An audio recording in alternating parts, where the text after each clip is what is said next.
This is Algebra 2, Lesson 4.6, Solving Exponential Equations with a Common Base.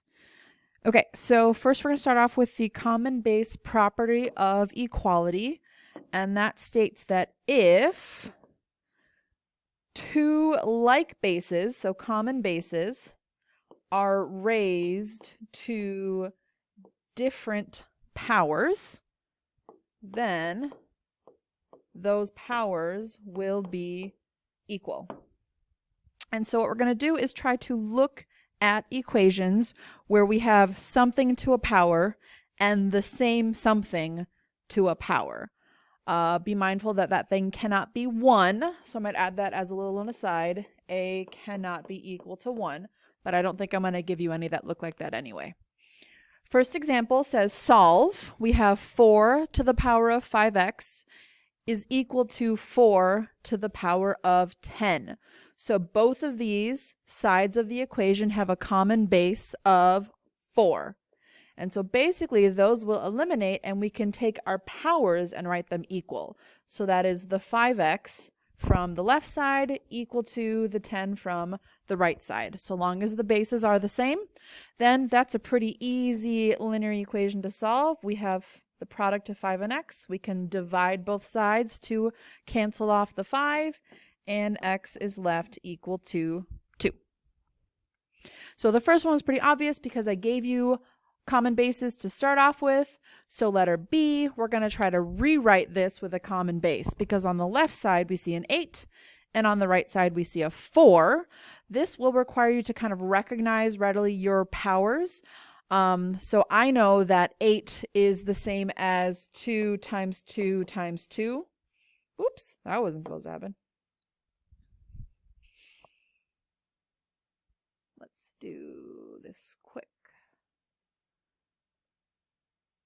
Okay, 2 times 2 times 2, right? There are 3 2's that make up that 8, so I can rewrite 8 as 2 to the power of 3.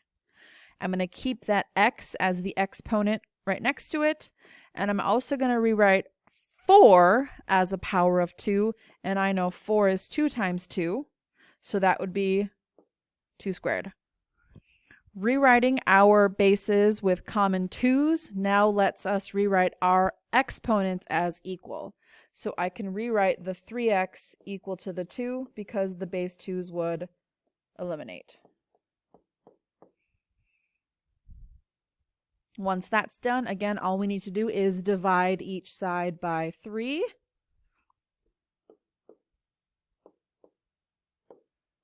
And we can leave this in fraction form if we want to. We can switch it to decimal form if we want to. Either way, x is 2/3 or 0.6 repeating. Letter C, I have 27 to the x equal to 1 over 81. I recognize those as powers of 3. I know 27 is the same as 3 times 3 times 3. And I know 81 is the same as 1, 2, 3, 4 3's. If you don't recognize those instantly, that's fine. I kind of actually have exercise 1 set up to give you all the different powers of 2, 3, 4, and I think it keeps going on the next page. Because once you have all those powers, then you'll be able to rewrite these with the right bases and then go on solving after that. Okay, so back to letter C. 27 is the same as 3 to the 3. And we'll keep the x beside it. 81 is the same as 3 to the 4, but notice it's in the denominator, which means it's going to be a negative 4.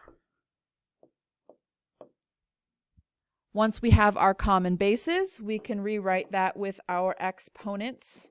3x equal to negative 4, and simply divide each side to isolate the x. And we can keep that in fraction form, or we can go to decimal form, whatever you'd prefer, negative 4/3 or negative 1.3 repeating. Okay, that is it for this video. Good luck on the exercises, and please let me know if you have any questions.